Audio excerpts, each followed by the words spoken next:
Hello and welcome to Books Up Close. I'm Chris Lloyd. This is the close reading show for writers, readers and language nerds. On today's episode, I talk with Richard Scott about his poem Still Life with Snail, Oyster, Spoon and Shallot Vinegar.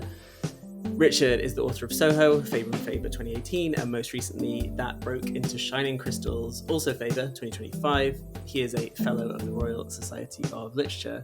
Welcome, Richard. It's really nice to see you. Hi, thank you so much for having me on the podcast, Chris. It's so nice to be here. I'm very excited. Before we get into the poem, I want to ask you about your thoughts on close reading. How do you feel about it as an activity, a process? And how do you feel about us reading one of your poems today?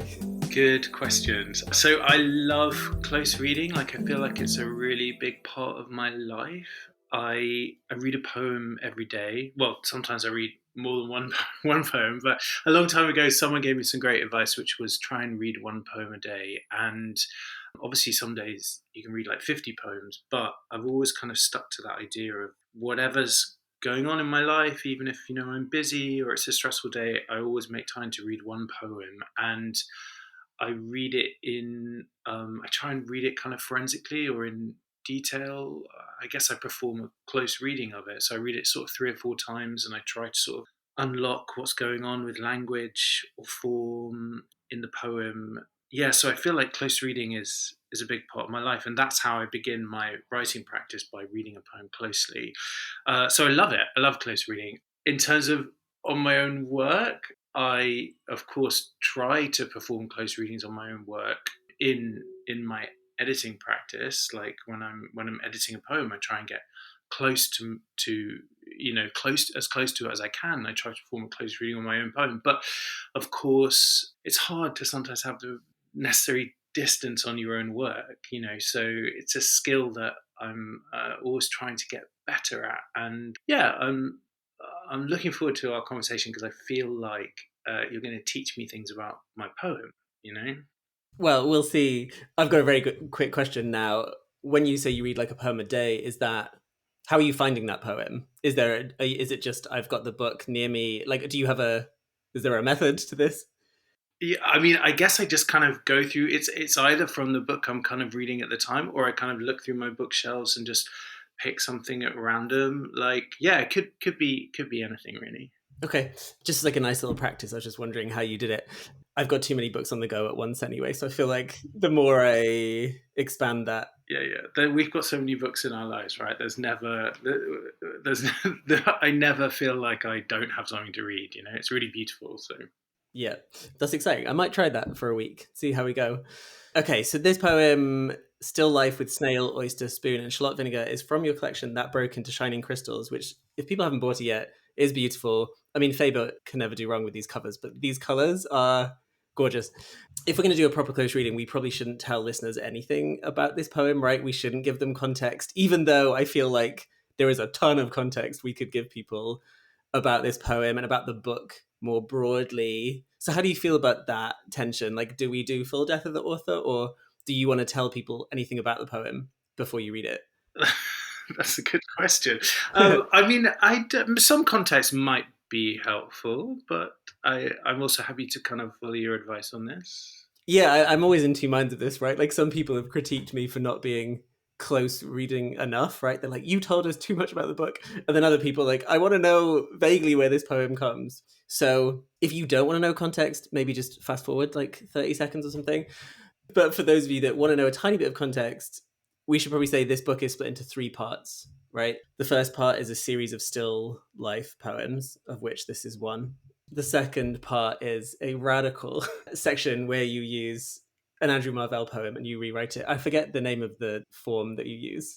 It's a vocabulary clept. That's the one. So you're using all of the words from that poem and remaking them many times. And then the third section are these poems devoted to different crystals. They're all named after a particular crystal. And there is a theme, a kind of storyline, a narrative that links those 3 parts, but how much of that you want to say now, I'll leave to you.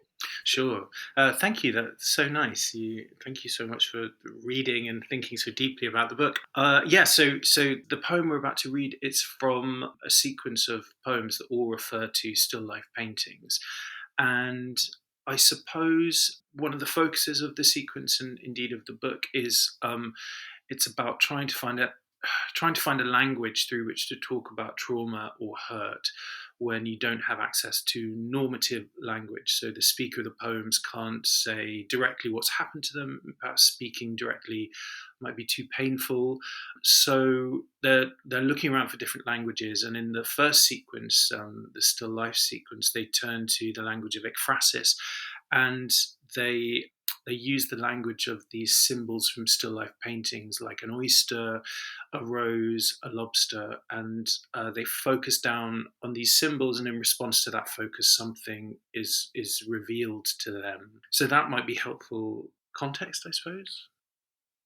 Oh, can I gloss two words? There's these two words in the poem, aragonite and conchiolin, and these are the mineral substances or fluids emitted by an oyster when a piece of grit or an intruder enters the shell. And the oyster uses these substances to coat the intruder and turns it into a pearl. Yeah, great. We'll talk more about it as we get into it. But why don't you read the poem now for us, if you will? Still life with snail, oyster, spoon, and shallot vinegar. Oh, I should have been the snail, living phallus that can hide when threatened. But I'm the oyster, quivery ashen gill, cold jelly mess of a boy shucked wide open, invertebrate, raw. There is a whole sky at night in this spoonful of shallot vinegar. Little smarts of perpetual annihilation drizzled onto the open wound of me. I never use his name.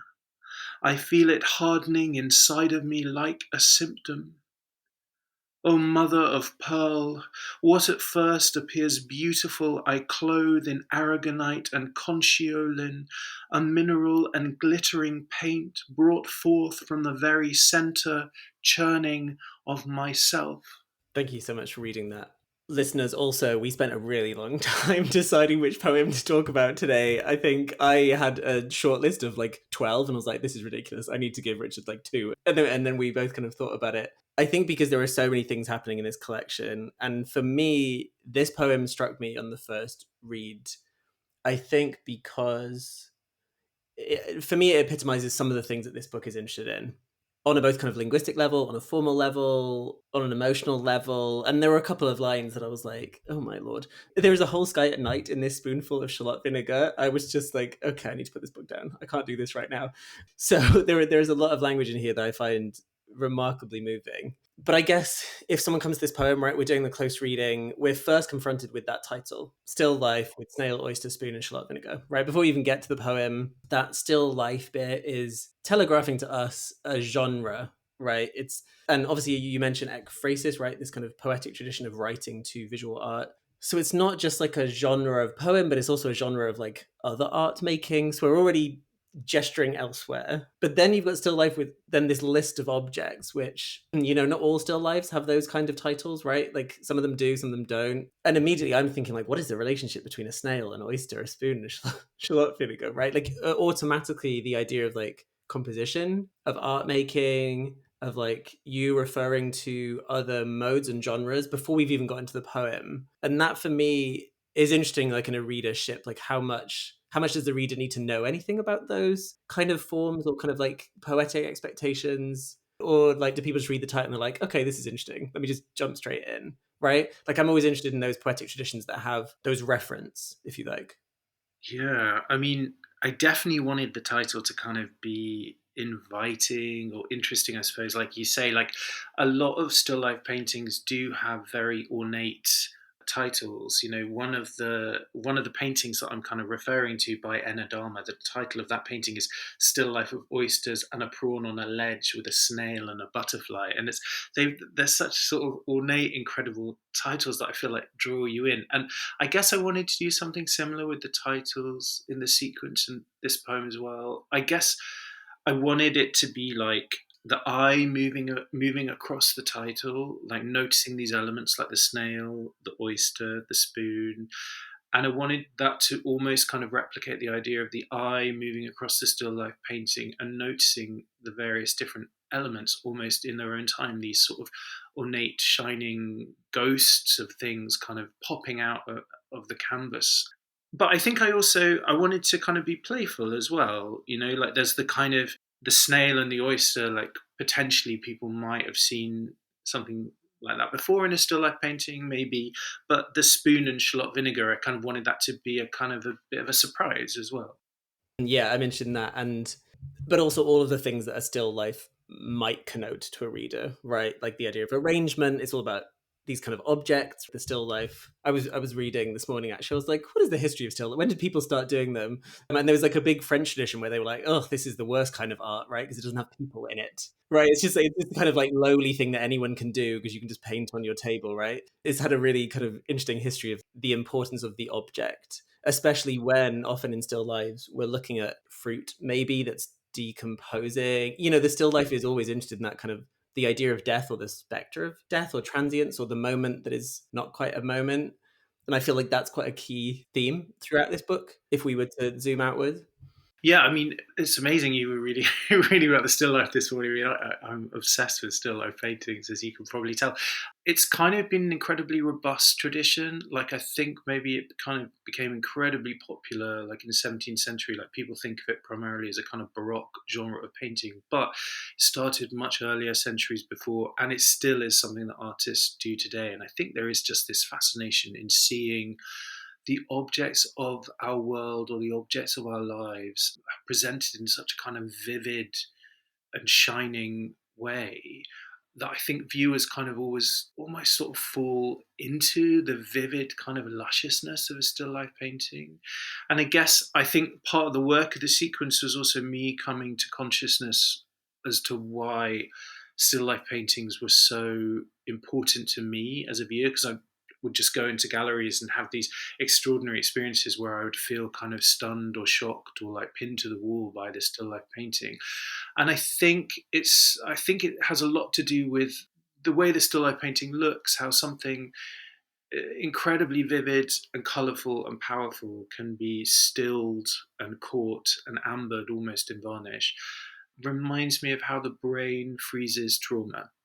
So the brain freezes trauma, it kind of ambers it, and then it can be constantly, or albeit unwittingly, recalled or referred back to in the person's brain.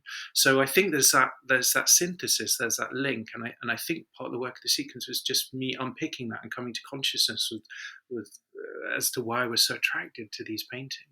So we've got those expectations, right, as we were saying, of like what the still life is. And then you begin with, oh, I should have been the snail, right? This O, not OH, but just O, which you use quite a lot in your poems in both collections. I've always been like really interested in that use of that O, right? That maybe to some readers might feel anachronistic, right? Or might feel like of a particular poetic moment or like voice or tone. You might start reading this poem being like, wait, is this published in 2025? What is this? But then, like, oh, I should have been the snail living phallus. And you're like, okay, we're maybe in a different timeline. And I don't know, you don't have to explain why you use the O, but like, I think it is an interesting opening, right? It does call up another kind of poetic writing, at least. Yeah, you're such a perceptive reader. It's great. You're totally right. I mean, of course, you're a perceptive reader. I know that about you. But also, just seeing it in action, kind of just like, it's like, oh yeah, gosh, yeah, you caught me because I do love to use the oh, yeah. I've been thinking about this a little bit because it does begin the poem. I mean, for me, that O that I love so much, I think maybe comes from singing. So my personal history as a writer, like, I used to be an opera singer before I started writing poetry. And I feel like the O is this sort of exclamation or something that's almost sung. It comes from a sung voice. So starting the poem with the O in a way kind of makes me kind of remember that I'm singing, you know, and that singing is different to speech. It's more heightened, it's more extreme, and I do think that for me there's a lot of links between singing and poetry. Like, in some ways I think of an aria or a kind of art song, the type you might sing when you're an opera singer, as being very related to a poem. They're both a sort of a kind of concise hotbox of emotion and sounds and echoes and language on the page. So yeah, I feel like in some way kind of gives me access to the song, I suppose. Yeah, because I've been trying to think. Right, is it the Odyssey that opens like O? Is it like Homer that begins the? I'm sure there's like an O at the beginning of the Odyssey, right? I don't know. Maybe I'm misremembering, but it does feel in that oral tradition of poems, right? As you're saying, that the kind of the song or the declaration. And I really think it's just like I don't know if it's a tension, but there's a niceness between a nice relationship between the still life and then this kind of declarative O, right? Which maybe doesn't feel as still, right? It feels quite kinetic in a way. I love that idea. Yeah, I think that. Yeah, absolutely. I mean, that's one of the tensions about the still life painting. It's called a still life painting, but of course it isn't still. It's so vibrant and so full of life. So yeah, maybe there is something about beginning in song, beginning in motion. I mean, certainly it's activating the mouth. Oh, I. You're saying two different vowel sounds, so there's something chewy there. So yeah, I hope so. Interesting. Okay, I'm glad I got to ask you about that because I've been thinking about it for a long time. And then you have, oh, I should have been the snail. You're setting up a I should have been this thing, but clearly you haven't been it, right? So there's already tension moving through this poem, something that you could have been, should have been, but instead this other condition has happened. And we could talk about that, but I'm way more interested in this poem about your line endings. The line endings in this poem are not like the line endings in most of the other poems in this part or the book, but like, oh, I should have been the break snail, living phallus that can break, hide when threatened, but break. I'm these unusual breaks, right, in places that we wouldn't expect them to be. And I think as the poem progresses, the breaks do change a bit. Like, what at first break appears to be beautiful, I clothe break in aragonite. Like, it does become more normative by the end, maybe. But I'm super interested when I first read this poem in the like having the at the end of a line like is quite unusual, and I'm interested in again like the tensions that you're setting up from the very beginning. Yeah, great. I mean, so great. This is so interesting. I'm learning so much. Yeah, it's true. I mean, there's a lot of enjambment in the poem. There's a lot of kind of playing around with the word that comes after the line break as being something that might be surprising or might be dramatic. Yeah, definitely. I think I'm kind of doing that consciously. I want the poem to have this kind of movement throughout the poem, this kind of flow that in some ways replicates maybe the movement of the snail, or maybe the kind of the shucking of the oyster, or the kind of movement of the oyster, maybe the flow of the eye across the canvas.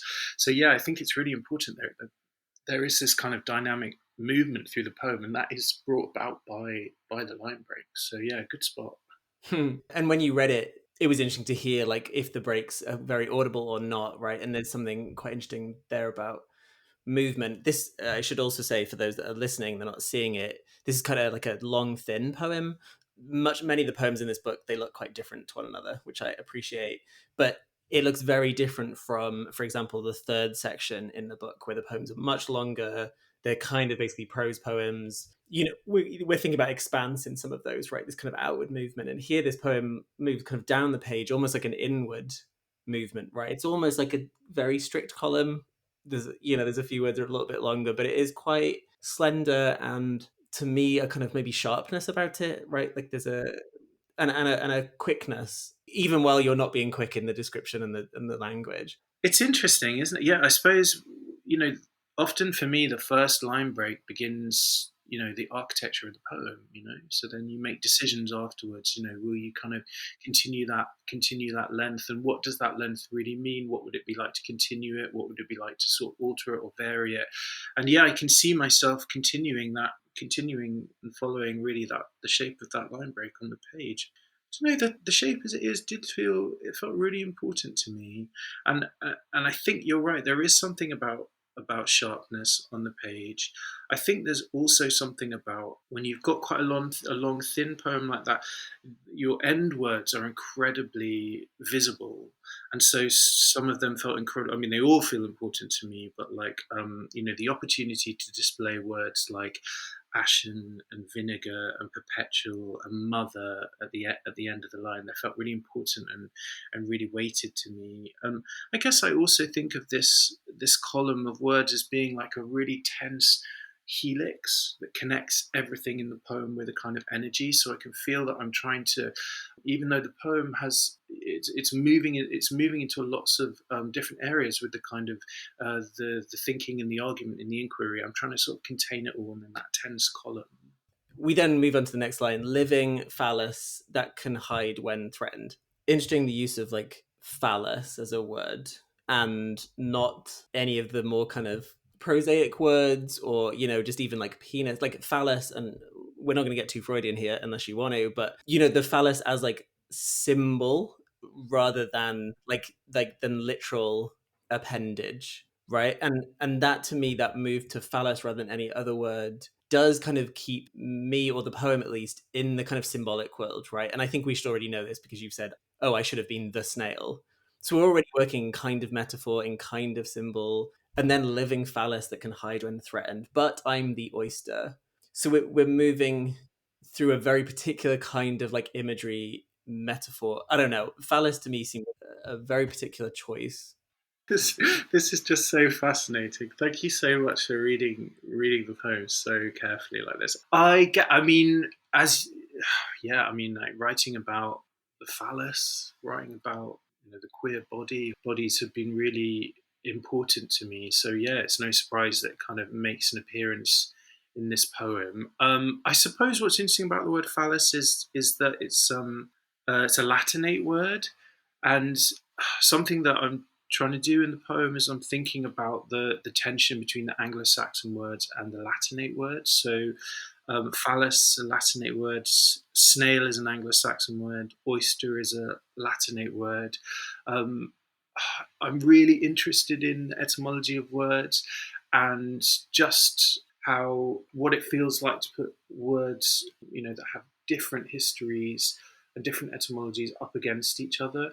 And I think, broadly speaking, well, the English language is so vast and ever changing, and it has so many different sources and histories and updates and stuff. But there is this idea that the English language is mostly made up of kind of Anglo-Saxon words and Latinate words. And when we speak normally in a daily basis, we usually use sort of one syllable Anglo-Saxon words, and every now and then we throw in a Latinate word, a longer sort of multi-syllabic word that comes from sort of Latin or Greek. And I think maybe if you want things to sound a little bit more heightened in a poem, you can up the amount of Latinate language, because suddenly things feel a little bit more ornate, a little bit more extreme or heightened, or maybe even kind of Baroque, like, the painting is kind of coming from this kind of Baroque heritage. So, yeah, I think maybe phallus, oyster, and words like invertebrates, these all are Latinate words. So I think I'm definitely kind of playing around with that. And you can feel the kind of tension, I think, like that phrase, invertebrate, raw. I guess that's the kind of tension I'm talking about. Invertebrate, Latinate word, 4 syllables, versus raw, Anglo-Saxon word, 1 syllable. And I don't know, I hope there's a kind of tension there. Yeah, for sure. And I think that's why I picked this poem, because it does seem to do a thing that you do throughout your poems, which is move very seamlessly between kinds of language or kinds of idiom or kinds of diction, right? In some of the other poems, I can't remember where, but you use like BB, like to mean like baby, and like tech speak. In the same poem, you have like an O and a shucked wide open and a perpetual annihilation, right? Like you're really interested in merging all of these kinds of language. And we see it here, right? But I'm the oyster, quivery ashen gill. And you're like, ooh, right, we've moved to a very different kind of language from those previous 4 lines. Like, but even the quivery ashen gill, like so much softer in sound. Cold jelly mess of a boy shucked wide open. And again, even that line, cold jelly mess, is like soft,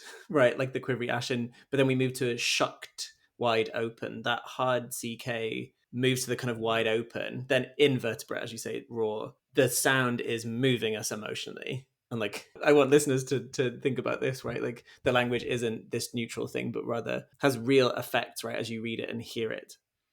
That's so nice. Yeah, thank you for picking up on all that. That's so great. I mean, that's one of the things I'm really like fascinated with in language, like the sound of language and this sense of singing, and this sense of when you're editing a poem, you can be trying to arrange the sounds in a certain way, or making the mouth move in a certain way, so it has sort of like emotional connotations or emotional permutations, and that to me feels like a really lyric thing. I think of the lyric poem as something which is full of echoes, full of sounds, full of arranged sounds in that way. And again, I guess this comes back to my sort of past as a sort of as an opera singer. Again, like song and poetry feel really connected to me. They both feel like language under pressure. And when you're singing, you're putting the words under a sort of physiological pressure. They're passing through the body and the vocal cords. Whereas when you're working with language in a poem, you're putting the line under different types of pressure. Like you're moving towards concision, you're moving towards rapidity, you're moving towards organizing your sounds in an emotive and muscular way. That boy shucked wide open. Like, that's the first moment in the poem, I think, that it becomes clearer what the poem is gesturing towards in terms of a kind of like experience of the speaker, right? There's like a moment of like, we're seeing some kind of violence, some kind of thing that's being done to this boy. And then in break vertebrate. That as a line break, I was like, oh no. The in is doing so many things, but just breaking apart invertebrate just feels like that deconstruction of the body, right? Or not even the body, but like the skeleton or the I don't know, the architecture of the body or something. And that break is so hard. And then, as you say, a single word after that, just raw, full stop. Like, we've not had a single word yet in the poem, right, on its own as a sentence. So there's real like push pull in between all of these sounds, these kinds of words, what you're gesturing towards. Like, I could see another poem saying a boy shucked wide open, and then that being explained or being kind of elaborated on, but instead we get invertebrate raw, and then there is a whole sky at night in this spoonful of shallot vinegar. Like, we've moved back to the painting. I don't know, this back and forth between like scale, between, as you say, the kind of wandering eye, the EYE, but also, I guess, also that wandering eye, right? Like the letter I, the self. How does one look at the self? How does one look at this moment in the past? How does one look at, I don't know, like, how does one describe oneself through metaphor while also resisting that metaphor and trying to be direct about it, right? And also trying to use language to kind of gesture closer to a thing that you can't get close to. I don't know. I think the movement across these lines, I was like, I feel pulled about too. The kind of passivity of the boy, the kind of the shucked. We get a few more of those words, right? Like, even brought forth from, like, near the end, or drizzled onto, right? The passivity of the boy. I feel like there's a gesturing towards the reader being put in a position of also not knowing what's happening. Not that there's a one for one equivalence there, obviously, but rather a kind of a state in the reader of where are we going, and that uncertainty I feel is quite productive. I mean, yeah, that line break in vertebrate, I guess it felt really important to try to break the word like that. Like there's a kind of violence in doing that, and kind of like in vertebrate. And I suppose I wanted to. I mean, thinking about it now, there is a real violence towards the oyster, right? I mean, looking at the oyster in the still life painting, but the oyster is always opened up. The oyster is always dying, you know. So there's an absolute violence there, and yeah, of course, it's pointing to other violences and other hurts that the sequence is trying to speak to. I mean, one of the things I found it really interesting you wanted to talk about this poem because in a way it's very typical of the poems in the sequence because there is this kind of the focus on the still life painting and kind of lyric revelation, but it occurred to me when I was thinking about it, maybe there's something different about it too, because like often in these poems there's a kind of the tight forensic focus on the symbols of the still life painting, and then something is revealed. Whereas actually, I feel like revelation starts really early on in the poem, and like actually, there's constant sort of lyric revelations, like "I'm the oyster," "boy shut wide open," and that's like revelation sort of keeps on happening all the way through this poem or something. So maybe there's I don't know. Yeah, there's something about revelation here, definitely. That next line, little smarts of perpetual annihilation, like what you just said could easily be like little smarts of perpetual revelation, right, throughout this poem. Like these moments of like of understanding or semi-understanding, and then moving the gaze slightly elsewhere, right? Like to say, but I'm the oyster means confronting something quite fundamental about the self and about the body and about power, right? So then the speaker then turns to quivery ashen gale cold jelly, right? Like it's like language provides a way into that thought which seems unthinkable. I think that's right. That's completely right. Yeah, exactly. The only way the speaker can speak about these harms and the abuse that they have lived through is using these symbols. You know, the oyster and the snail. It's the only way they can manage to speak because, as I said before, speaking directly is too painful. And I think there's this kind of interest in like looking at what the symbols of the still life painting might represent. You know, like the snail, for instance, it represents so many things. You know, it could be kind of like the encroaching death and rot and spoil of the still life painting, but it also could be a symbol of religious purity because they were thought to reproduce asexually. So there's this kind of nod towards the Virgin Mary, but there's also this thing about kind of protection as well because of the shell. So yeah, there's looking at the symbols of the still life painting, but then also there's kind of the queering of them, like the utilizing of the symbols, like not being afraid to use the symbols for themselves, and like the oyster, which can mean sensuality, love, hidden knowledge. Also, it becomes the boy, and it becomes about her as well. So there's this constant queering and reclamation of these symbols. Yeah, and that's a kind of another way of describing what you do with the crystal poems later on, right? That kind of explode outwards. Like how do I look at one crystal and see all of the kind of symbolic resonances therein? Yeah, that's interesting. I hadn't thought about that connection before. The annihilation drizzled onto the open wound of me, which is really kind of quite transparent in a way, language, right? And then the next line, I break, never use his name. Woof. Like that's quite the him, right?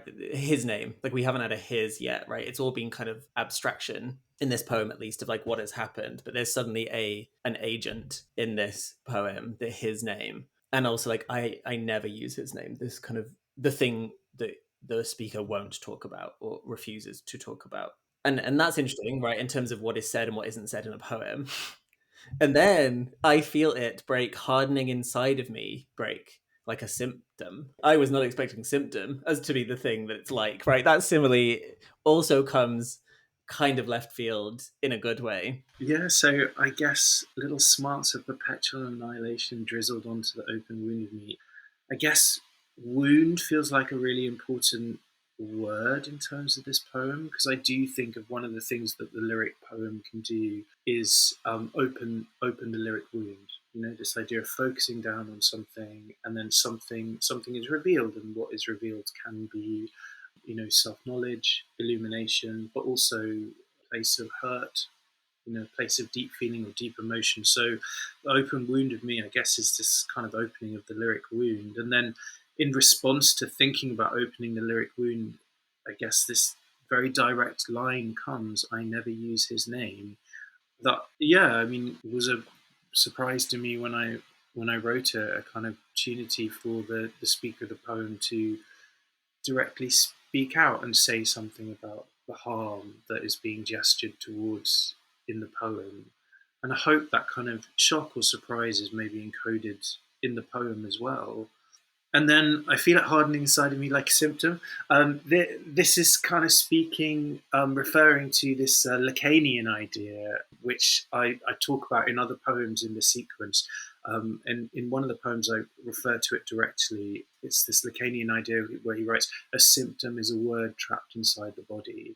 And I love that idea in that the words that we have stored inside us that we cannot express actually become symptoms, actually become incredibly harmful and start to act on the body as well as the mind. So I'm kind of recalling, I guess I'm recalling that kind of Lacanian idea, the unspoken word hardens inside like a symptom. But I guess also the inference is it maybe hardens inside like a pearl as well. Yeah, or like the hardening of the kind of like a calcification, right? Like the kind of accretion of stuff that makes it harder to get it out. Or Totally, totally. Because the body makes yeah, yeah, stones, yeah. right? Kidney stones, bladder stones. Yeah, absolutely. Yeah, yeah, totally. Calcification. That's a great word. That have to be passed out, right? Again, like the still life kind of hints towards calcification, right? Like the stopping of time. But actually you're giving us like living phallus, right? If we're going to go from symptom back to phallus, right? I knew this was Lacanian. Like that kind of language and the way of thinking about the body as deeply as, for Lacan would be like a linguistic structure as much as a kind of corporeal one, but also, I don't know, this relationship between, can language make sense of the body or can it only kind of talk around the body, right? Like how much of these poems are talking around the experience as opposed to the experience. And it's interesting you said about wound, right? Because wound isn't that what trauma is in Greek, right? Like that is the Greek for trauma or something in like its first use. And it's the wound that can't be made into language. I don't know, just I guess again, this tension between like what can and can't be said, what's possible to be said, or what can only be talked around. Yeah, totally. Yeah, it's really interesting what you're saying. Yeah, absolutely. I mean, like, I guess the idea of the wound also makes me think about the idea of being like wounded into song almost, And I feel like the speaker is kind of wounded into song in this poem. It's the unspoken that they're trying to almost kind of push out this idea that song is internal pressure trying to escape. Yeah, And the from that symptom, which again is a very different kind of language, again, like I was trying to suggest, that the poem is moving through kinds of language or kinds of dictional voice. You then get our second oh mother, line break of pearl. That, like you're messing with us now, Richard. That is setting up an expectation, then you're giving us something else. Again, what many of these poems are doing, right? That, like, oh mother, like a declaration to the mother, and actually no, it's oh mother of pearl. What at first appears beautiful, I clothe in aragonite, and the word I can't say, Conchiolin. Yeah. conchiolin. Yeah, I mean you're right. That is a kind of like, I guess there's the drama of the line break, right? Oh mother, and then of pearl, right? So there's this yearning for the kind of mother, or yearning for a kind of like care or love that is not in the poem. There's this yearning for something, but then there's a kind of pearl comes as a kind of answer to that, I suppose, as well, because there's something incredible about the oyster being able to have an amazing amount of agency, and how it transforms the intruder into a pearl, this extraordinary thing. So actually, if the yearning for something, the mother or some kind of like care, actually maybe what is discovered is this kind of, I don't know, surprising agency that the oyster, or the boy, has all along, the ability to kind of rethink, refigure, and transform, maybe. But also, I think there's something I'm trying to, in some ways, like evoke a kind of ancientness as well. Because, like, mother of pearl, I mean, people have been using mother of pearl, the inside of oysters and snail shells, in art, in ritual, in jewelry making for thousands and thousands of years. I think about things that have been found in tombs, from Sumerian culture or ancient Egyptian culture, and have these extraordinary kind of inlaid pieces of mother of pearl. So there's something, I think, really ancient about mother of pearl. There's something trying to sort of evoke a kind of deep time or a kind of ancientness there, kind of reaching out. And these kind of like natural substances, right? Like the crystals in the later part of the book, mother of pearl, aragonite, like it's referencing towards those things too, that unlike the snail or the oyster or any of the other still life objects, are actually these way more permanent, beautiful things, right? But like beauty is also part of this, right? There's something about what at first appears beautiful, I clothe. So here's one of the only moments of like real agency for the speaker, right? Like the speaker is doing something for the first time in amongst all this other the lack of agency. And I'm wondering about that kind of beauty, the aesthetic, that this poem is also about poetry itself, right? Like what looks beautiful is more complicated, right? Is actually this process of transformation or transformation of the other, as you were saying, right? This thing inside the oyster, that something profound can happen underneath the pretty language, right, or the nice language. A number of these poems seem to be talking about what poems can do or not do. Yeah, I think you say all that really well. Like I really vibe with what you're saying. I mean, like the word beautiful here is, I guess I'm kind of using it in a sort of very complex way. What at first appears beautiful, and I guess it's complex and it's surprising. And I suppose there is this kind of, the speaker is trying to make something beautiful out of what happened to them, certainly. But I don't know if that's entirely possible. I don't know if they think that is entirely possible. I think, something that I've thought a lot about is the idea of that lyric revelation might lead to self knowledge, and there's a beauty in self knowledge, in understanding something and coming closer to the hurt that's been written about in the poems, and also the act of writing a poem. I think, well, that's writing a new home for yourself. Paul Celan writes about the poet's true homeland is their poem. And so, if beauty can't be created out of something traumatic, then maybe a new homeland or a new place to live or a kind of shell can be created potentially. And, you know, those words, aragonite and conchiolin, I mean, yeah, I find them extraordinarily beautiful because they're sort of, scientific words that are sort of puncturing the lyric space. And I like the idea that, like, a really unexpected word can sort of fracture the lyric space in this really sort of postmodern way. And they also speak to, just as you were talking about, they speak to sort of overarching themes in the book, and one of the themes of the books is this kind of being in dialogue with crystals and their healing properties. So aragonite is, whilst it is this mineral substance emitted by the oyster, there are also aragonite crystals.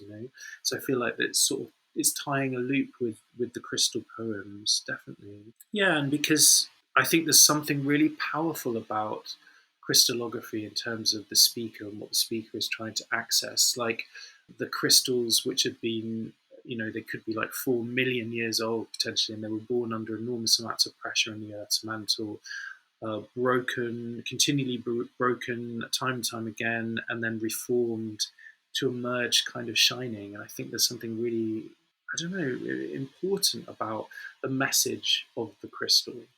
And then the very end of the poem, a mineral and glittering paint brought forth from the very center, comma, churning, comma, of myself. Commas that haven't, there are commas in the poem, but not massively, right? Like we largely move through quite plain sentences or plain lines, I think. Maybe we've seen like one comma before now. And that little pause of brought forth from, again, this, it's almost like this innate process, right? Like the speaker isn't doing it, it's just brought forth. But from the very center, comma, churning of myself, I feel like the very center of myself might feel like a quite a liberatory ending to the poem, maybe, right? There's something kind of like not optimistic, but there's something kind of positive. But the churning seems to throw that off a tiny bit for me, or like at least adds more. I think of like churning waves or this kind of churning. There's like work in there, right? There's a kind of difficulty, and I think that's like a really interesting place for the poem to like land. Yeah, I vibe with what you're saying totally. I think, yeah, I mean, there is this brought forth from the very center of myself. There is this sort of, like, I guess what we were talking before, that unexpected agency kind of wells up and transforms and takes over the speaker, takes over the oyster. The oyster, I should say at this point, which is not dead. The oyster, the beginning of the poem has been shucked, and we think we're looking at the oyster in a way that the oyster is just going to be eaten and is going to be completely annihilated. But actually, this, in a way, means actually the oyster can close itself again and refine the agency to bring up these mineral fluids. But yeah, churning. I mean, yeah, I guess it's a big action. It's matter bringing forth energy. It's the transformation of the self. Bringing forward these fluids that come from the very self. Yeah, and I guess it felt important to have kind of caesuras there, sort of commas, just to kind of like give a kind of pause in the line, the very center churning of myself. Yeah, and almost like in those caesuras, in those commas, in those pauses, there is some kind of action. The fluids are kind of being brought up from the center of the oyster and overwhelming. And also a moment for us to take a pause too in this moment of transcendence, change, transformation, possibility. And if this poem were on its own in a collection, right, amidst other kinds of poems, like that might be one thing. But I mean, we can't close read it without saying that it is in a sequence of other still lives, right? So we know there are more to come in this mode or in this form or in this genre. And I think that's quite important, that it doesn't feel like this is the end, right, of the thought experiment, perhaps, or that there are other variations on this theme. Whether they're all the same speaker is like another question for another day. But I hope so. Yeah, yeah, I hope so. I mean, it occurs to me also that there's this kind of activation of the oyster, activation of the symbol, because I guess I think of the still life painting as sometimes, being containing of these incredibly ornate and shining ghosts, because the things that you look at in the still life painting, they died centuries ago. The oyster literally died that day or a couple days later. So we're looking at the ghost of something from centuries ago. But in activating the symbol, there's a kind of bringing it back to life, being haunted by the symbol, but also kind of willing it back into agency, into resurrecting the symbol. I hope. no, you did. Talking about transforming symbols, I don't know if that's a good segue, but I want to ask you about your writing process. Like, do you have times, places? Are you writing on your like computer or by hand or on your phone? I know that the third section of this book, like you reference C.A. Conrad, right, and their way of like doing certain kind of crystal rituals, right, to kind of open up certain things. So I'm like wondering, what is your process? Was this book a different process given the kind of subject matter or what you were doing formally and experimentally? Like, tell us about how do you do it? Very good questions. In terms of my writing practice, I write every day, and we spoke a bit before about like my practice always beginning with close reading. But also, I think in the writing of this book, my practice has been quite procedural. So setting myself tasks to complete, and one of the tasks, thinking about the still life painting in particular, has been going into galleries to look at still life paintings, principally the National Gallery. One of the paintings that I'm referring back to in this poem is by Jan David Stahim, and his still life painting is in the National Gallery. So I would kind of, I'd go into the National Gallery and I would experiment with what it would be like to actually be in front of a painting for hours instead of minutes. So there, there's no place to hide, because often when we look at a dramatic artwork, we're doing it for 30 seconds or a minute, and then we have the safety to kind of look away. But I wanted to kind of extend that and sort of see what it would be like in the process in my process, to be in front of it for hours and to just sort of feel the sensibility, the mood, the vibe, be in dialogue with those ghosts and those symbols. So my writing practice for the book's been really procedural. So going into galleries, looking at paintings, also working with found text. You were speaking before about Andrew Marvell and the vocabulary clep. So another procedural thing I would do is I would give myself the task of trying to write about the psychological aftermath of being groomed, but through someone else's language. Andrew Marvell's words, the 188 words of his poem to his coy mistress. So that's a kind of insight into the kind of procedural things I was setting myself to do. I guess, where do I write? Well, sometimes in galleries, sometimes in libraries. Like, I live in Southeast London, so I routinely do a tour of all the local libraries in Southeast London that will have me. And I've always written directly onto my phone or onto my computer. Yeah. So I've never used pen or pencil or a notebook. No, I'm interesting to know. I don't know if I want to peek behind the curtain too much, but with the vocabulary clip, did you arrange those 188 words in a particular like document so that you had easy access to them? Did you just look at the poem and see what jumped out? Like, how do you do that? Yeah, good question. Yeah. So it involved a lot of kind of cutting out of the actual words and kind of assembling. So cutting up the words and assembling it into a new vocabulary, basically, which I would then pull from. So lots of scissors and glue and time.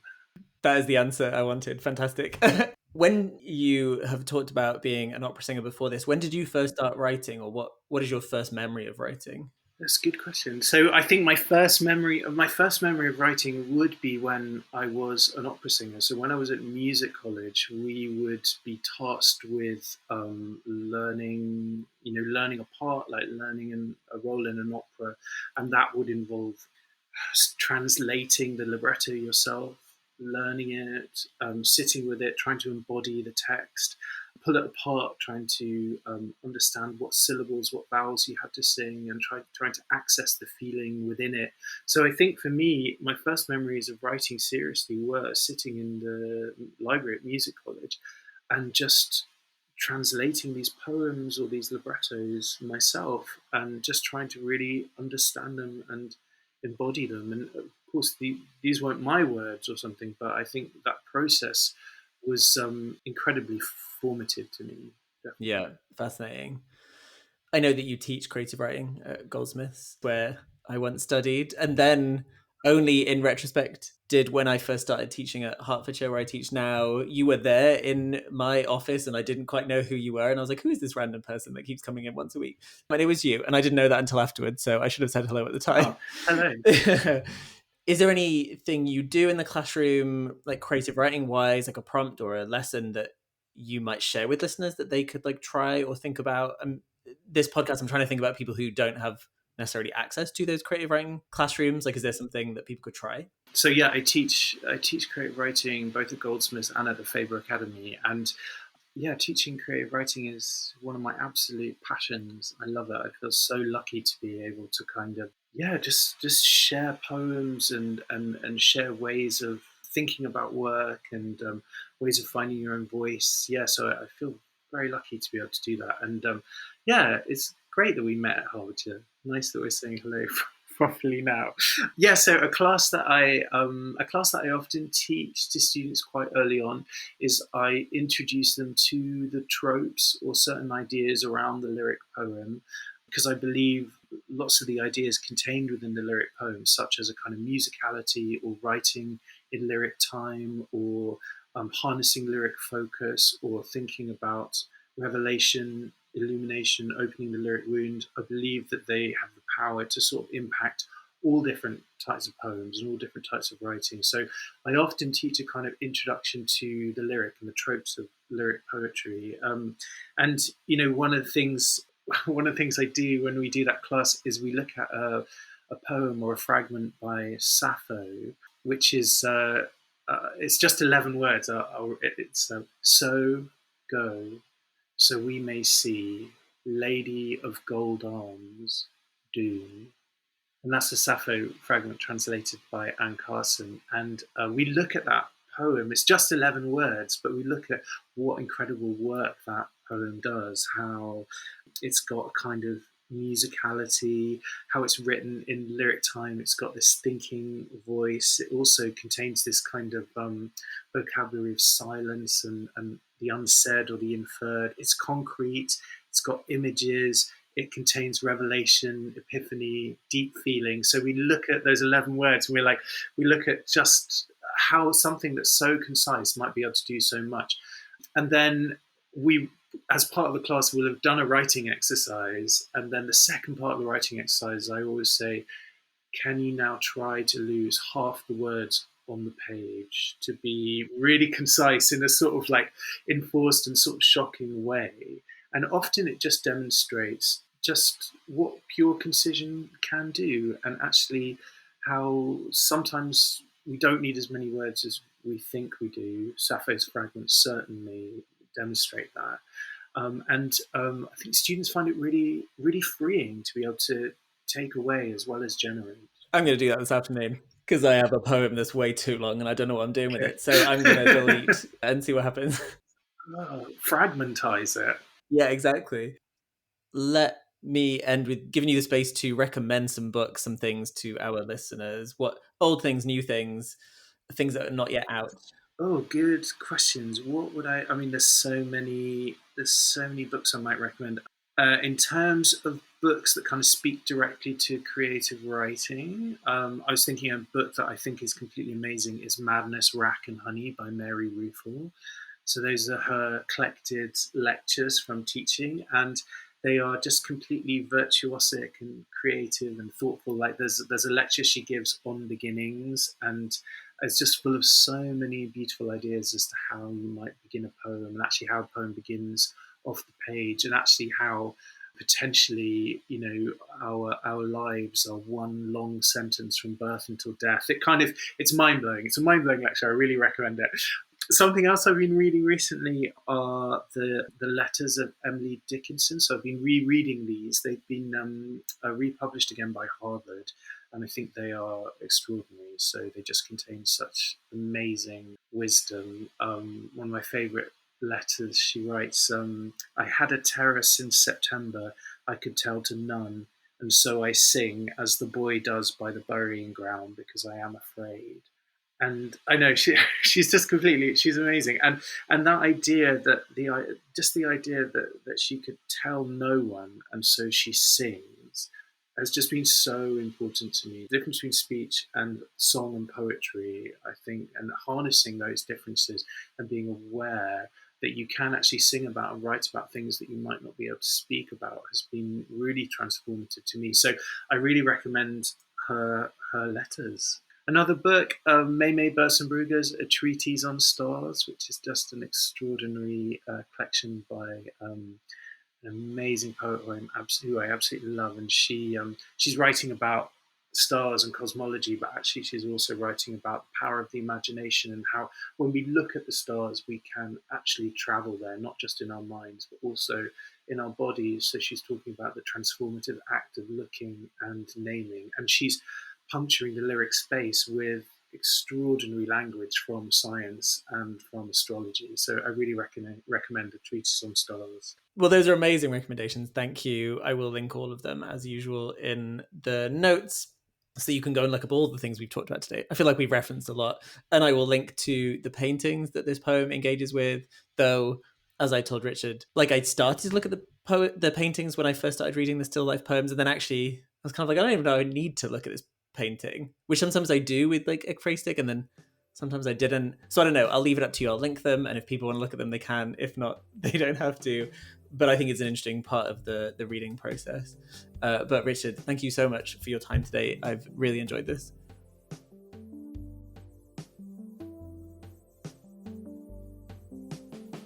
It's been so joyful to talk to you. Thank you so much, Chris, for your kindness and your insights. And you've taught me so much about the poem, so I'm very grateful. Leave a review and share with people you know.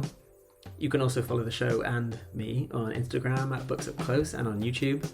And if you can, please do fill out the feedback form linked in the show notes. It's really helpful to us. You can get show transcripts and more information by subscribing to the Substack.